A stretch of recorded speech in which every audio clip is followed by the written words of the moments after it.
Bom dia. Bom dia. Um muro é uma construção que delimita o mundo de dentro do mundo de fora. O muro pode limitar a transição e também funcionar como uma barreira. No programa de hoje, abordaremos o conceito de muros e fronteiras. Acompanhe.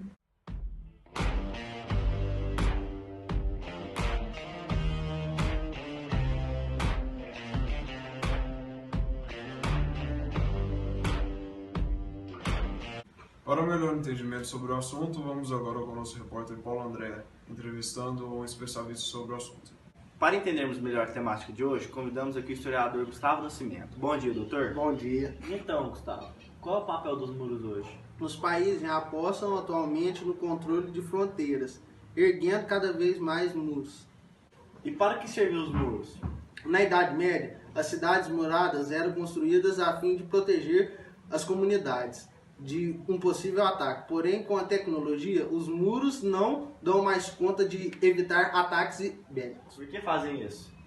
Por culpa, principalmente, do intenso fluxo de migração, que ocorre por causa de crises econômicas. Obrigado, doutor. Foi de ótima ajuda. Por nada. E agora voltamos ao nosso estúdio principal. Obrigado. Segundo dados da CNER, em 2015 o total de pessoas deslocadas chegou a 65,3 milhões em todo o mundo. É um recorde, a maior crise de refugiados e imigração desde a Segunda Guerra Mundial. Isso ocorre devido aos conflitos na Somália, no Afeganistão e na Síria.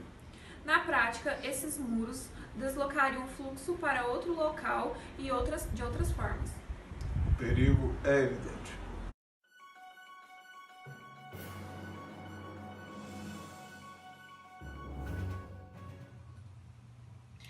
Em termos sociológicos, vale a pena ressaltar que os muros podem ser metafóricos, simbolicamente falando, que apresentam uma divisão de ideais. É o caso da barreira que divide a fronteira da Coreia do Sul e a Coreia do Norte, que além de uma barreira física, o muro divide ideologicamente os países norte comunista e sul capitalista. Em termos psicológicos, essas edificações também podem trazer consequências psicológicas. Foi nos anos de 1970 que o grande psicólogo berlinense falou na doença do muro, expressão feita para explicar a situação das famílias que foram separadas pelo Muro de Berlim.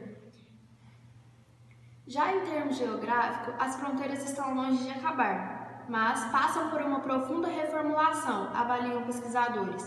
Da mesma forma que as fronteiras podem ser um instrumento de controle, também apresentam como meio de proteção e de emancipação das sociedades nacionais. Vale ressaltar que o presidente dos Estados Unidos, Donald Trump, quer oficializar os muros, e de acordo com suas últimas declarações, isso é uma das medidas para ter um controle maior dos fluxos migratórios para os Estados Unidos e também travar o fluxo ilegal dos mexicanos para o país. Ele ainda pretende suspender os programas de direito aos refugiados e a concessão de vistos de cidadãos de 7 países. Como é um assunto muito atual, trouxemos um especialista nesse assunto para tirar as dúvidas dos nossos internautas. Bom dia. Hoje iremos ler as perguntas do Twitter. Recebemos a primeira pergunta da @Kelly95. Quem pagaria pelo muro e qual seria o preço? Bom dia. Especialistas afirmam que a obra ficaria em torno de 10 bilhões de dólares e quem pagaria pela obra seriam os mexicanos. De acordo com as eleições de 2016, o presidente Donald Trump afirmou que os mexicanos deveriam arcar com as consequências. Obviamente, o México não quer arcar com tudo isso. Segunda pergunta de hoje, do @ArthurMendes1. Qual o maior muro do planeta? O maior muro do planeta é a Grande Muralha da China, que foi construída antes de 220 a.C. Terceira pergunta de hoje, @Daniel_Souza. Na África, Ásia e Oriente Médio também surgiram novas barreiras. Fale mais sobre isso. Recentemente no Quênia, na Arábia Saudita e na Turquia foram construídas através do governo novas barreiras para impedir a infiltração em países vizinhos. Além disso, existe um grande muro, uma grande fronteira de arame farpado que divide Bangladesh e a Índia. Novamente do @Daniel_Souza. Qual a finalidade desse muro? Os indianos buscam isolar a nação emergente de seus vizinhos mais pobres e de famílias muçulmanas. Nossa vontade é de continuar essa entrevista pelo resto do dia, mas nosso tempo está curto. De qualquer maneira, obrigado pela sua presença. Eu é quem agradeço pela oportunidade. O jornal se encerra por aqui. Para mais informações, visite nossas plataformas digitais. Tenha um bom dia e até a próxima.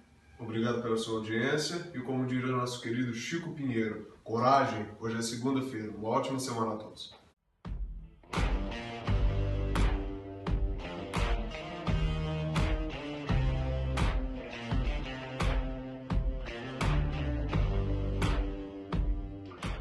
Se você acompanhou este programa até aqui, tem uma noção do que é realmente um muro.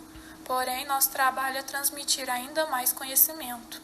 Listamos informações sobre os 5 muros relevantes para o seu aprendizado.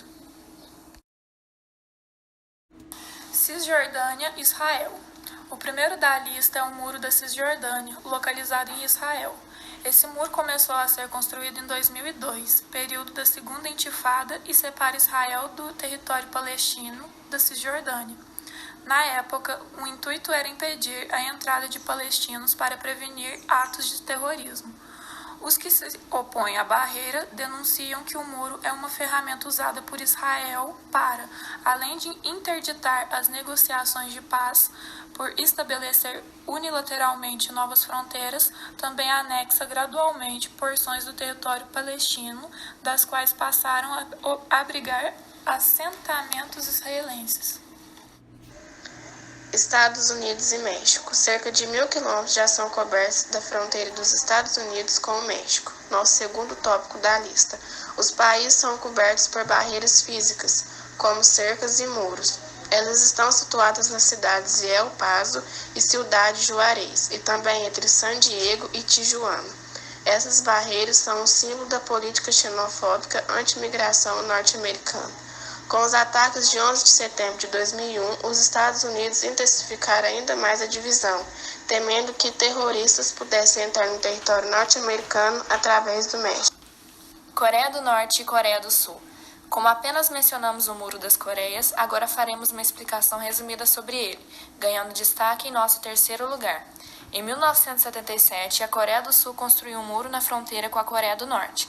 Como já dito, não se trata apenas de algo físico. Esse muro dividiu ideologicamente os países durante a Guerra Fria. O Norte seguia o comunismo, apoiado pela União Soviética, e o Sul seguia o capitalismo, sob influência dos Estados Unidos. A porção de território foi transformada em uma zona desmilitarizada, ou seja, uma faixa, entre aspas, neutra, onde militares das duas Coreias podem transitar, mas sem cruzar a linha que demarca o território de cada um dos países. É a fronteira mais militarizada do mundo, com cerca de 1 milhão de soldados apostos. Espanha-Marrocos, Muro de Ceuta e Melilla. Em quarto lugar, o Muro de Espanha, Marrocos, Ceuta e Melilla são enclaves espanhóis no norte da África. As duas cidades fazem divisa com Marrocos e estão muito próximas do Estreito de Gibraltar, que separa os dois continentes. Até os anos de 1990, a divisão entre o território espanhol e marroquino era pouco notada, e o trânsito de pessoas de um local para o outro era comum. Com a criação da União Europeia e política de livre circulação dos cidadãos europeus, a Espanha foi incentivada a apertar o cerco em suas fronteiras. Os muros chegam a ter 20 quilômetros de extensão e é o principal objetivo impedir a migração de africanos para a Europa. Grécia-Turquia, Muro de Evros. Em último lugar, o Muro de Evros, que foi construído em 2012 pela Grécia na fronteira da Turquia. A construção visa coibir a entrada de imigrantes ilegais. Segundo estimativas, cerca de 90% dos imigrantes que ingressam de forma ilegal na União Europeia o fazem por meio dessa fronteira.